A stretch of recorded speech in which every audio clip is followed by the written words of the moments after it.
Forget gurus. Forget anyone claiming to be an online business expert without going through the challenges of entrepreneurship themselves. The Real Money, Real Business podcast is here to prove the best insights in online business comes from your fellow online business builders. We dig into stories of entrepreneurs selling their business on the Empire Flippers marketplace so that you can learn how they made their business profitable, how they overcame obstacles, and what lessons they learned in their online journey. If you want to take your business and your knowledge to the next level, you've come to the right podcast. Let's get started. Thanks for tuning in to our seller interview series. Up today, we've got a dropshipping business for sale in the food and beverages niche. Created in January 2012, this business makes an average of $80,596 per month in net profit, and the listing number for this business is 50439. Now, we do these interviews to give potential buyers more information about both the seller and the asset they're looking to purchase. We hope these insights are helpful for you in making a buying decision. We've got the seller with us today to go through the business and cover everything from niche selection to traffic and monetization. So thanks for coming on, Mike and Tanya. Hi, thanks for having us. Yeah, great to be here. Yeah, lovely to have you both on to talk about the business. Before we do get started, I'm just going to go over a quick summary of the business. So this business was built in January 2012. This business has average monthly revenue of $257,564 and is producing an average net profit of $80,596, and that is based on a 12-month average. Included in the sale of the business are domain and all site content and files, email list of 9,200 subscribers, social media accounts at Facebook and YouTube, and SOPs, as well as supplier contracts and relationships. So now that we've wrapped that up, let's kick off the interview. Can you guys start me off? Tell me a little bit about your background in building and running online businesses. So I'll go ahead and start with this one. So I've been, for a very long time, selling things online. I started in the late 90s when eBay was first a thing. I started buying and selling things on eBay. Started learning HTML so I can make my listings look better and sell more. And just over time, I've built websites. I've done a lot of digital marketing. I've done some web design, like I said, a little bit of web development. We've run our own businesses before. I've done a lot with personal training and fitness, and we ended up selling that business and then to focus more on digital marketing. And I just thought it would be a great opportunity to go ahead and start a business for myself instead of working long, hard hours for someone else. I would put this together and build this up. And turns out it's definitely not a full-time job, has, worked out great for us, and it's been a great business. Excellent. Now, walk me through, you went from wanting to work online and dabbling in a couple different areas to where this business was today. I quite like this business. It's very unique. I was wondering if you could tell me a little bit about how you came up with the idea to start this. I'll take this one if you don't mind. So when we first had started it, Mike had just quit a full-time job, with benefits and everything. And he didn't have anything that specifically that we were looking forward to. We had to move into his parents' house, and we had 2 kids at the time. And this was something that Mike had been looking into, the drop shipping aspect of it. And it was something that really interested us initially because the drop shipping aspect gives us minimal risk, and where Mike already knew how to design and develop a website, we felt like this was the best direction for us to go. And so I remember one night he was sitting at the computer and we were trying to think of like a market that wasn't covered heavily and come up with some names, and we just kind of came up with it one night and put it together, and it just kind of took off from there. Yeah, and I already had a background, also a lot of e-commerce. I've done a lot with particularly supplement companies and natural and, organic type products. That's not exactly what we're selling here, but I definitely had a lot of background in e-commerce, and it just seemed like a great thing to transition into. Excellent. That's so cool to hear your story and how that came together. I understand it's obviously become very successful, and congratulations to you both getting to the business to where it is today. To build off of what you were just saying, sounds like you picked this niche because it wasn't something that was, say, like well covered, and that there was an opportunity there. Were there any other reasons as to why you chose this niche, or does that about sum it up? Yeah, I think this is also something that we're both interested in. And without giving away the exact niche or the name of the business, it's something that really everybody should have, and everybody should be able to have this ready to go. So we felt like there would be a great market. Not everybody knows that they need it or want it, but everybody needs it and wants it. Absolutely. Another interesting element of your business I want to dig into is, obviously it's drop shipping, but as we were speaking a little bit offline, it sounds like you guys have maybe a bit of a unique situation with your drop shipping business. So walk me through that. How does this business sort of function, make money, and really what sets it apart as a drop shipping business?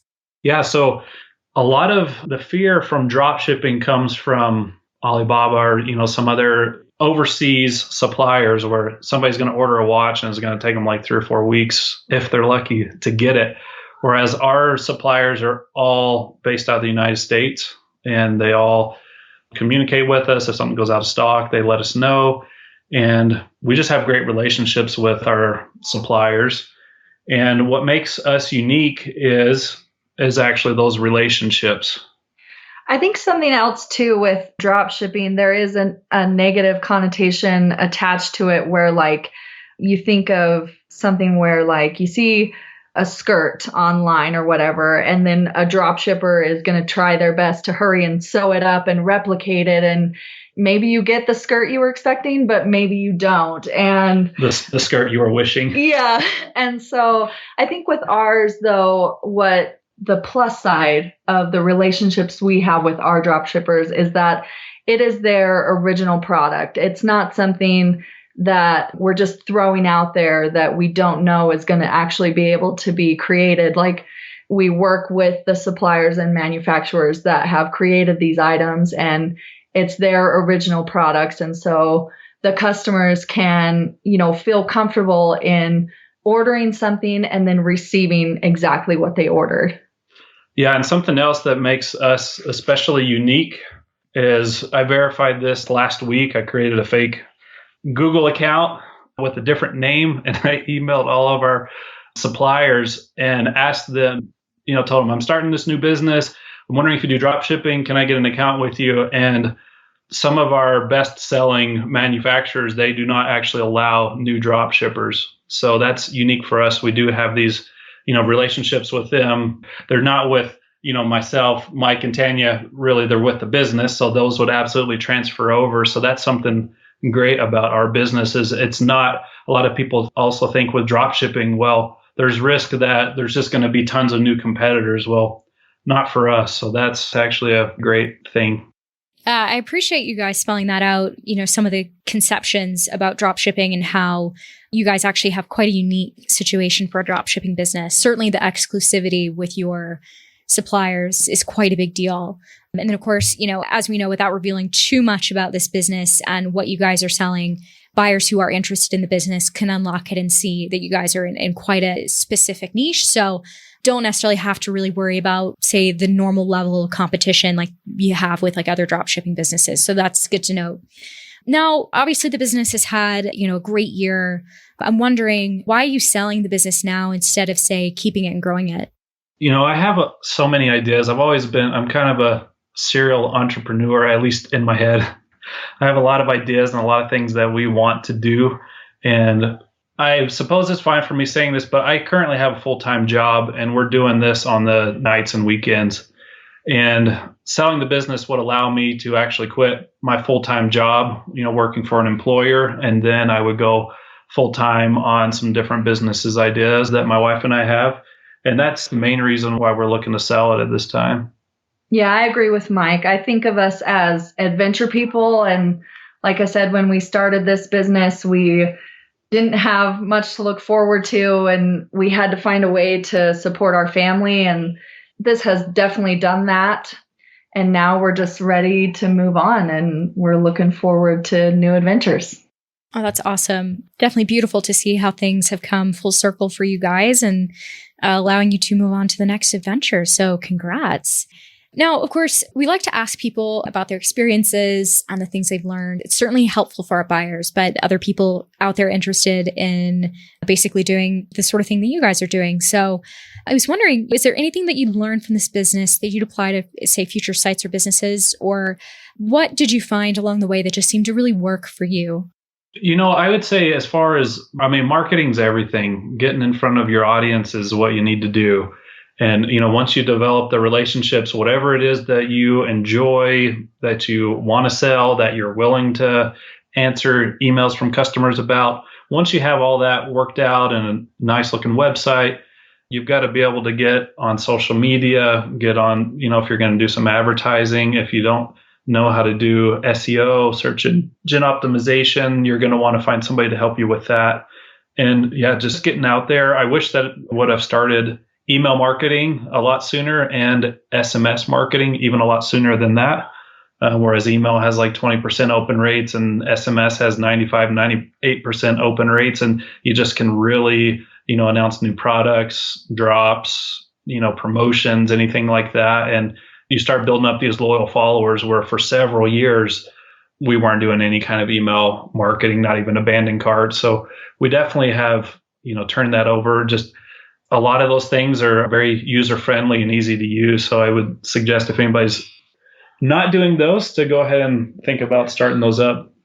Well, and I think there's a lot of opportunity as well with our business because we haven't really tapped into all the social media that there is possible.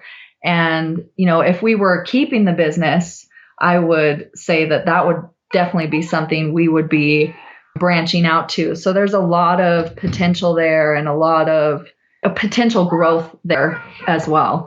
100%. Yeah, I think those are all really good points. I like to hear about, your journey and what you guys have been able to pick up and learn along the way.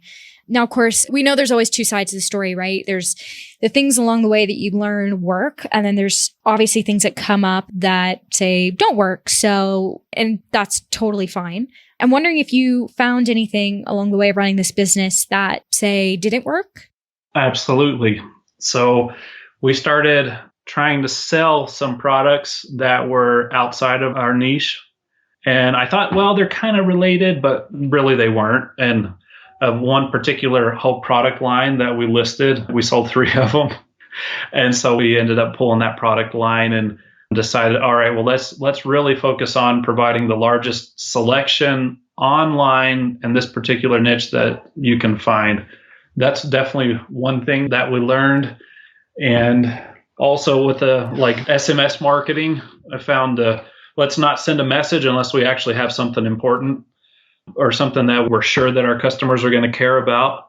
Just this week, I unsubscribed from 2 or 3 SMS marketing campaigns that I either signed up for or didn't sign up for, but man, they were sending us messages like every day or every other day. And it's like, all right, I'm not interested. Yeah, it's funny. That's something I've been doing recently myself. And it's like, wow, how did I get on so many lists? So that's awesome. I'm glad that you've been able to find a balance somewhere along the way. I think that leads into my next question. Wanted to make sure I was getting a sense of your marketing and, what you guys are currently doing in terms of marketing the business. Yeah, so currently we're going, pretty heavy with Google Ads as well as Microsoft Bing Ads. A little bit on Facebook, like Tanya mentioned. We haven't really tapped into the paid social aspect that much, or the organic Facebook or Instagram or TikTok or Snapchat or any of those things. We haven't done much there. And then we've also done, my full-time job, I do paid advertising and SEO. So I've done quite a bit of SEO on the website as well. We've got some content marketing plans. We've done some guest posts on other people's, on industry relevant websites, not junk websites, but we've done that kind of marketing. Okay. And I think you've answered this in a way. I want to make sure I'm not missing anything. Where would you say the majority of your traffic comes from? The most of the traffic is going to come from the paid ads. And then after that, it comes organically from search engines. Okay, great. So let's switch gears and talk a little bit about opportunities. So if you were to keep the business, what are some ways that you would try to grow it? Definitely Facebook ads. We have not done any video advertising. That would be great.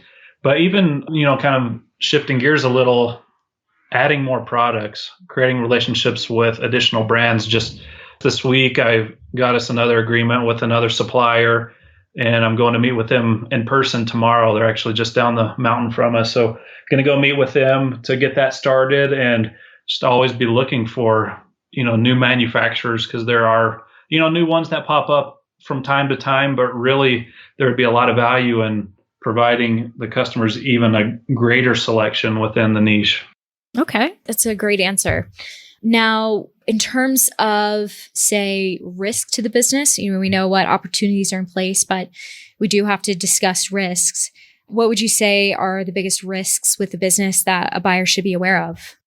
Sometimes the suppliers will run out of stock on an item or a product line. And if that's a bestseller, then, obviously you're not going to sell any of them until they come back. During, the last year or so with COVID, there have been some product lines that have gone out of stock for a few weeks or a couple months, and that's also a great reason to have lots of different suppliers and vendors in case there's a temporary issue with one of those. And then, like we mentioned, there's always a chance that someone is going to contact some of our suppliers that are still allowing drop shippers and, compete with us on that regard. Something pretty unique. Like I said, I've been doing these paid advertising with, PPC for full time for quite some time now. And the account's really well built out. Our agency likes to brag when they're signing people up that, that we could take any account and make it better. And that's pretty much all my work. But can you think of other risks?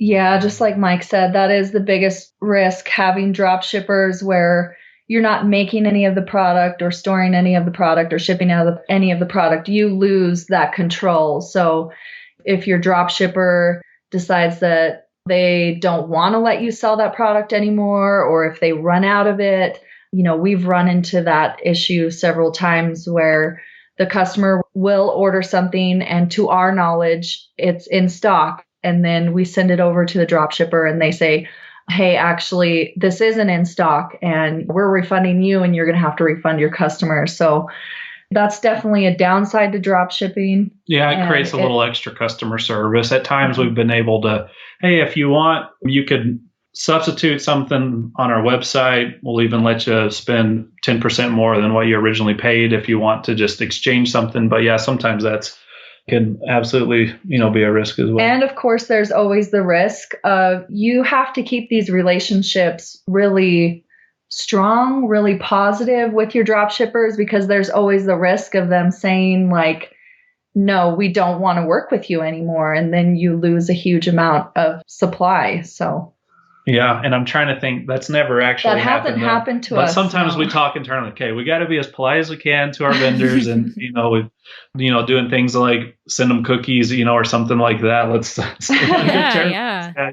Well, 100%. In the way that you guys made it clear before, you guys do have a special relationship and a degree of exclusivity that other drop shippers really wish that they could have. So, I understand how important that is, and that a buyer should be aware in this sense, hey, maintaining those relationships and keeping them positive because you've got really good rapport, just keep that going. So it makes sense, everything that you've laid out. Now, earlier you were saying that it sounded like you're doing this nights and weekends. I can't say totally passive, but the fact that you're able to run that outside of your, normal working hours is great. I'm wondering, can you paint me a picture of the amount and type of work you do on this business for maintenance and say, how many hours you're spending on it? Yeah, so I like to send an email once a week. If there's a good reason, I'll send a second one, 1 to 2 SMS messages per month. Each of those emails, the assets that I design, typing up the copy, it usually only takes me about an hour for each email. And then the SMS is even less. So I spend time doing that. There are some products that I, manually order, like how many orders per week? Like 5 or 10, not very many. That I do myself that can't be automated. Each one of those, takes a few minutes. So I spend doing those things, looking at the ads, roughly, I'd say 2 to 5 hours per week doing those particular things. And you're spending 1 to 2 hours, 3 or 4 times a week? I spend about 2 to 3 hours 4 times a week. On customer service. And placing orders, which just means I receive our customers' orders and then I make sure they're getting sent over to the drop shippers. And some of it is automated and some of it's put together in spreadsheets that have been requested by individual drop shipping companies that we work with. So I just go through and make sure that's all sorted out. Yeah, we'd love to have all of the order submissions automated, but some of our vendors require us to put them all into a single spreadsheet and email them over, and there's just not a way for us to automate that part. Yeah, I understand. And we did have an assistant that it was not a virtual assistant. It was a in-person assistant. She actually came to our house and she would do a lot of basically everything that Tanya's doing. She was with us until about a month ago, and Tanya decided she just wanted to take that work back on because she was doing it before, and she's been still doing that. Yeah, I get that. That makes sense. Well, I mean, it's still impressive that you guys, I'd say for the scale of the business, that you're able to run it in a few hours a week and things like that between the two of you. So that's great. Would you say there's any skills or requirements for someone not familiar with this niche or business model? The product ordering and most of the customer service, that's basic Excel skills, copying and pasting, and emails. Whoever's doing the customer service obviously needs to be polite and courteous and stuff like that.